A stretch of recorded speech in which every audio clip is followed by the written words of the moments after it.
Bismillahirrahmanirrahim. Assalamualaikum warahmatullahi wabarakatuh. Hari ini saya akan bentang bab 3 dalam subtopik 3.5. Prosedur mendapatkan sumber pembiayaan untuk sesebuah perniagaan. Okey, dalam prosedur mendapatkan sumber pembiayaan untuk sebuah perniagaan, seseorang usahawan perlu melalui 3 prosedur. Yang pertama, menyediakan rancangan perniagaan ataupun RP. Usahawan menyediakan rancangan perniagaan sebagai pelan untuk mendapatkan pembiayaan daripada pihak yang berkenaan. Maksudnya, seorang usahawan ni perlu menyediakan rancangan perniagaan supaya pihak yang berkenaan dapat meneruskan, dapat tengok pembiayaan apa yang boleh dia mohon. Okey, yang kedua, mendapatkan khidmat nasihat kewangan. Khidmat nasihat kewangan boleh didapati daripada pihak bank atau agensi kerajaan yang dipilih oleh seseorang usahawan semasa ingin memohon pembiayaan perniagaan. Usahawan boleh mendapatkan khidmat nasihat berkaitan kelayakan, had pembiayaan, cagaran, margin pembiayaan dan kaedah bayaran balik. Maksudnya kat sini, seorang usahawan tu boleh pergi ke bank, lepas tu dia pergi ke kaunter khidmat pelanggan, lepas tu dia tanya dalam perniagaan dia, dia boleh mendapatkan dapatkan bantuan kewangan jenis apa. Okey. Seterusnya, yang ketiga, membuat permohonan. Usahawan hendaklah memohon pembiayaan daripada institusi kewangan atau agensi kerajaan yang dipilih dengan mematuhi segala prosedur dan syarat am. Dalam membuat permohonan ni, usahawan perlu memohon pembiayaan ikut prosedur dan menyerah dokumen sokongan yang diperlukan. Lepas tu hantar kepada institusi kewangan ataupun agensi kerajaan yang dipilih. Dan yang keempat, pembiayaan diluluskan.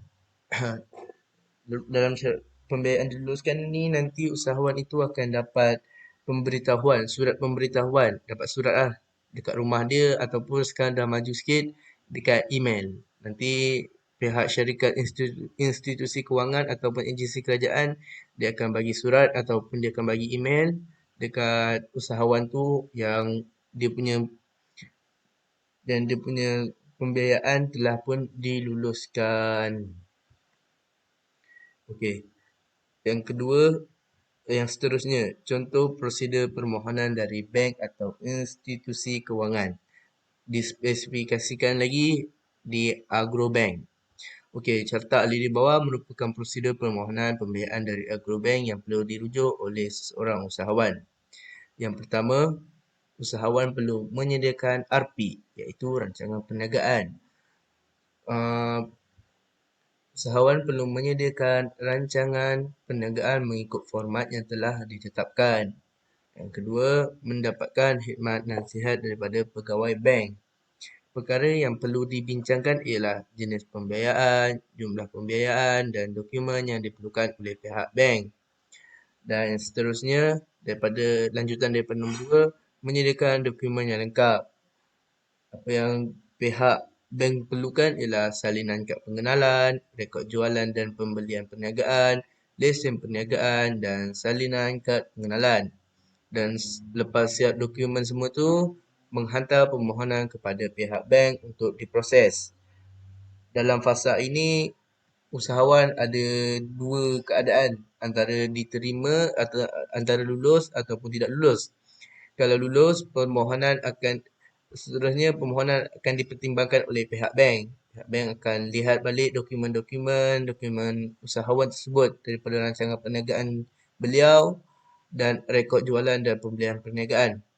Seterusnya, jika usahawan itu lulus, dia akan memperoleh surat kelulusan pembiayaan dari Agrobank.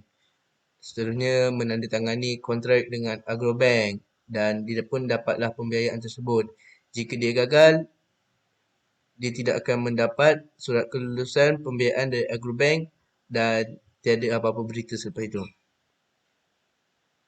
Okey, di bawah ini dalam buku teks muka 80 ada contoh borang permohonan pembiayaan Agrobank. Halaman 1.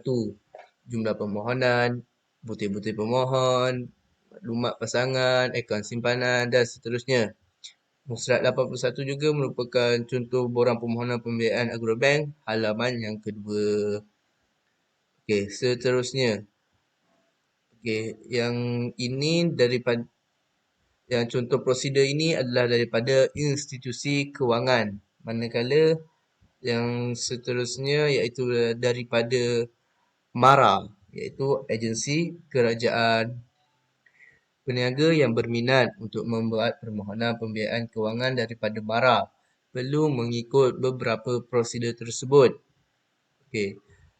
Prosedur yang pertama seperti tadi, mula dulu. Lepas tu menyediakan dokumen yang diperlukan. Secara amnya, dokumen yang diperlukan ialah salinan kad pengenalan, gambar berukuran pasport, salinan pendaftaran perniagaan, salinan lesen pihak berkuasa tempatan jika berkaitan, gambar lokasi perniagaan, salinan perjanjian sewa premis perniagaan jika berkaitan. Ini kalau dia ada sewa sebuah kedai, so adalah kalau dia ada kedai sendiri, tak perlulah salinan ni. Lepas tu, salinan bil utility dan salinan sijil atau diploma atau ijazah yang telah disahkan. Okey, yang seterusnya, merujuk khidmat nasihat daripada MARA. Perkara yang perlu dibincangkan ialah syarat permohonan, jumlah dan tempoh pembiayaan serta jenis dokumen yang diperlukan oleh MARA. Selepas daripada itu, macam biasa, menyediakan dokumen yang lengkap kepada MARA untuk diproses. Dan seterusnya, usahawan akan mengalami dua fasa iaitu antara lulus ataupun tidak lulus. MARA memproses permohonan. Lepas tu, kalau usahawan itu lulus, beliau juga akan memperoleh surat kelulusan permohonan dan akan menandatangani kontrak pinjaman dengan MARA. Jika usahawan tidak lulus, maka tiadalah surat kelulusan dan permohonan daripada MARA. Dan seterusnya, dalam halaman 83 buku teks, contoh permohonan pembiayaan perniagaan MARA. Halaman 1, bahagian 1, bahagian 2, nama pemohon, dan halaman 84 bersama contoh borang permohonan pembiayaan perniagaan MARA halaman kedua. Okey. Sekian saja daripada saya dalam subtopik 3.5 prosedur mendapatkan sumber pembiayaan untuk sesebuah perniagaan. Okey, dalam akronim pula saya ada buat akronim dalam prosedur mendapatkan sumber pembiayaan untuk prosedur untuk sebuah perniagaan. Akronim tersebut ialah menyediakan RP. Menyediakan RP, mantan rimas pula. Mendapatkan khidmat nasihat kewangan. Mantan kena nasihat kami. Membuat permohonan. Mantan pukul. Pembiayaan diluluskan. Panggil darling. Sekali lagi, akronim 3.5 subtopik 3.5 prosedur mendapatkan sumber pembiayaan untuk sesebuah perniagaan. Menyediakan rancangan perniagaan. Mantan rimas pula. Mendapatkan khidmat nasihat kewangan. Mantan kena nasihat kami. Membuat permohonan. Mantan pukul. Pembiayaan diluluskan. Panggil darling. Sekian saja daripada saya. Yang baik itu datangnya daripada Allah dan yang buruk datangnya daripada saya. Wabillahi taufiq wal hidayah. Wassalamualaikum warahmatullahi wabarakatuh.